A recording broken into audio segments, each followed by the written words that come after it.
Almost everything around us is very digital, but the problem is that we keep seeing cyber attacks and security holes, and the growing interest in these holes is becoming a big problem.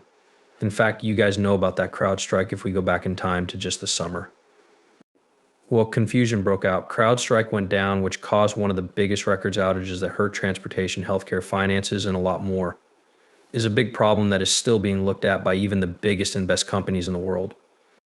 And I really want to draw your attention to cyber attacks and what is definitely going on behind the scenes of this big story in this video. This has been pushed for a long time. That being said, welcome to the channel. Call me Nick if you need to.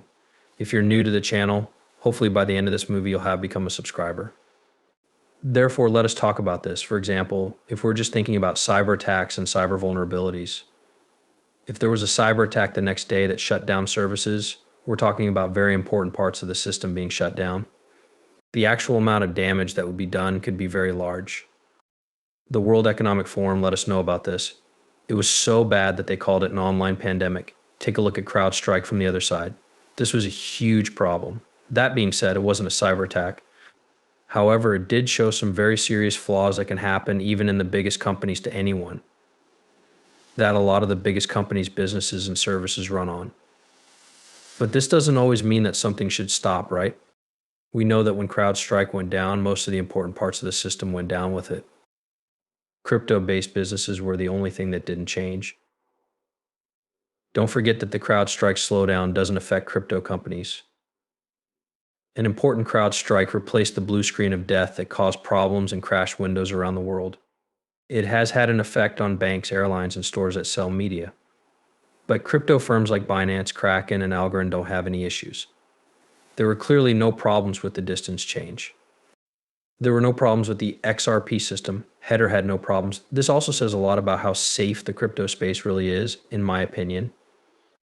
But CrowdStrike has contained the problem and put in place a fix, making it clear that it's not a cyber attack. That's what they said. If we look at the basic structure of crypto, on the other hand, it is very safe, especially against cyber attacks. The Swift website and device are down over here. Once more, that's all because of the CrowdStrike. Quick, the most important banking network that could be reached was also down. At the top of this, Powell talked about how it failed in cyber attacks. Cyber is the biggest risk. We know about the credit problem and other similar things. On the other hand, we didn't have anything on a first-rate bank or financial market utility stocks and swaps. We had the worst blackout in history today. Still, when we think about what's going on with our normal banking system, it's very weak. When it comes to cyber attacks, it's very open to them. We are sure of this because we hear a lot about those cyber attacks. But this one was thought to be one of the worst blackouts because of the CrowdStrike. You might now be telling Nick, why do we need to talk about old news? What's the point of still talking about this? Well, it's because of what we think the elites want us to pay attention to. For example, in January 2023, at the World Economic Forum, we were told that global instability makes it more likely that a huge cyber attack will happen in the coming years. It's now January 2023. If you want to use 2025 as the year this was written, we're now in it. Cybersecurity is having a bigger effect on how and where businesses spend, with half of them rethinking the countries where they do business. A huge cyber attack could happen in the next 2 years because of unstable politics around the world, according to 93% of cybersecurity experts and 86% of business leaders. Cybersecurity experts who aren't skilled are a risk for business societies. Key sectors like electricity utilities report a 25% skills gap. Let's think about this one more time as we walk by this area because this just happened. It's very funny. Incel, the US Treasury, says that Chinese hackers broke into its workstations and may have leaked secret financial and exchange data. This is not a lie. If we move over here, we can see the Treasury hack. The US says China is to blame. Beijing wants to know everything. China didn't care about our charges that a person they helped was behind a cyber attack on the Treasury Department. A third birthday celebration cybersecurity service was seen as untrustworthy ahead of this month, which led to the breach that exposed workstations and unclassified documents. The Treasury said that the attack was carried out by a Chinese advanced persistent threat group and was sure that the compromised service had been taken offline and that no further access had been found.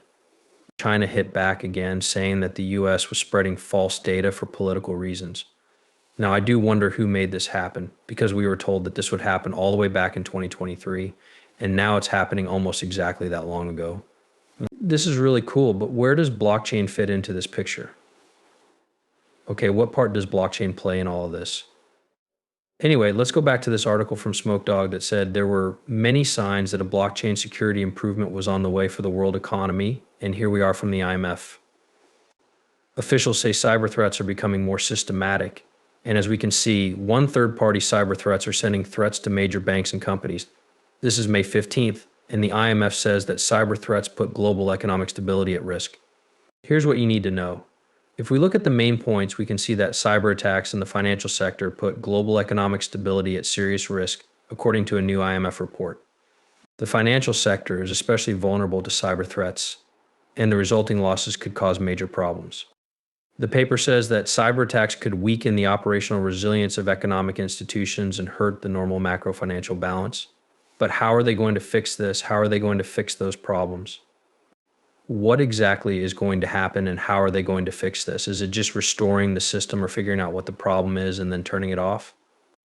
For example, if we look down here, we can see that the document says that while cyber attacks haven't been widespread yet, the risk is getting worse because of how quickly technology is changing, including artificial intelligence and how volatile international politics are. So they're saying that with these changes and the rise in global tensions, the risk also rises, but they still don't give us a way out of the problem. What are they going to do to fix this? Is it just going to be, or a real shut it down flow? No, they say down here that the case for public-private partnership around the world has never been stronger. This is interesting. We've heard this before, actually, when it comes to DLT adoption and blockchain adoption. They definitely have this bigger picture factor on their website, and if you look at this right, we have cybersecurity, but if you look into this a little more, we have the net of things being talked about here. Okay, so there are also digital identities, digital communication, and the fourth industrial revolution. All of these things are connected to DLT and blockchain, even as we talk about cybersecurity and new technologies. You have Bitcoin being emphasized, artificial intelligence being emphasized, the quantum economy emphasized, and supply chain and transportation emphasized as interesting. Building on this and crossing over here, we get this. This is why the world's biggest banks are looking to blockchain to make their systems safer and protect themselves from attacks. We'll talk about blockchain and safety tools now. In 2024, banks are moving to blockchain for better security, which is written down right here in front of you. Financial companies and banks are starting to use blockchain technology as a way to improve innovation, safety, and speed. Blockchain is like a decentralized parent that gets rid of weak spots that hackers can use. Big banks like JP Morgan, HSBC, and Goldman Sachs are using blockchain to make business operations and money transfers safer. You really can't make this stuff up. Crypto banking businesses are about to go through a big change in 2024. Keep in mind that as we talk about security, we'll be going back to quantum. You may not know this, but David Schwartz, the CTO of Ripple, has been working on a fix for the XRP system to make sure it's far more quantum stable. By the way, the XRP record is one of the most stable deals in the space, as you can see here from Cyber Magazine. This goes back to this year's September 11th. Top 10 ways that blockchain is used in computer security. We have identity control that is spread out. Audit trails that can't be changed, steady supply chain control, tokenization of assets, autonomous threat intelligence, denial of service DDoS defense, zero trust security models, and denial of carrier protection checking the safety of smart contracts, and a dispersed report garage.